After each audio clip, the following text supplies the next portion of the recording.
তেলটা আসেনি, ঠিক আছে? মনে হচ্ছে এরপরে আমরা, না এখনো ভাজা হয়নি। আমি দেবাঞ্জনা আজকে তোমাদের জন্য নিয়ে এসেছি এমন একটি রেসিপি যেটা তোমরা খুব সহজেই বাড়িতে বানিয়ে ফেলতে পারবে। তো এটা হলো রসবড়া। তোমরা বাড়ির উপকরণ দিয়ে, বাড়িতে যা যা জিনিস আছে সেই উপকরণ দিয়ে তোমরা চটজলদি বানিয়ে ফেলো এই মিষ্টিটি।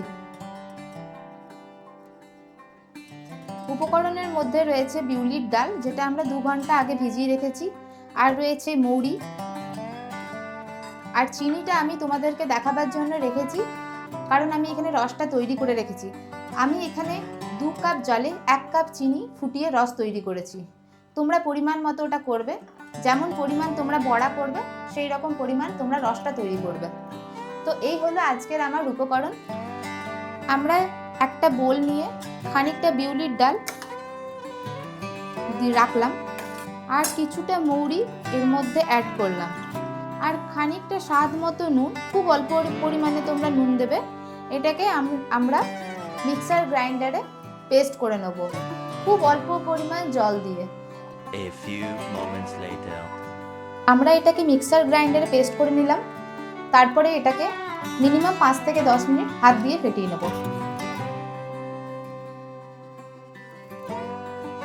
আমি এখানে কড়াইয়ে তেল গরম করতে দিয়েছি। আমরা পুরো ভাজাটা সাদা তেলে করব। তো মনে হচ্ছে তেলটা চলে এসেছে। এরপরে আমরা বড়াগুলো একের পর এক ভেজে নেব।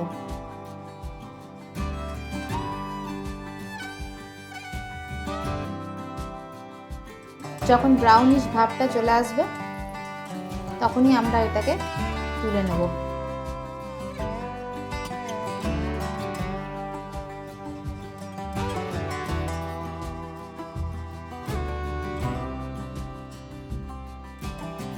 এরপরে একটা বলে আমরা বড়াগুলোকে তুলে রাখবো।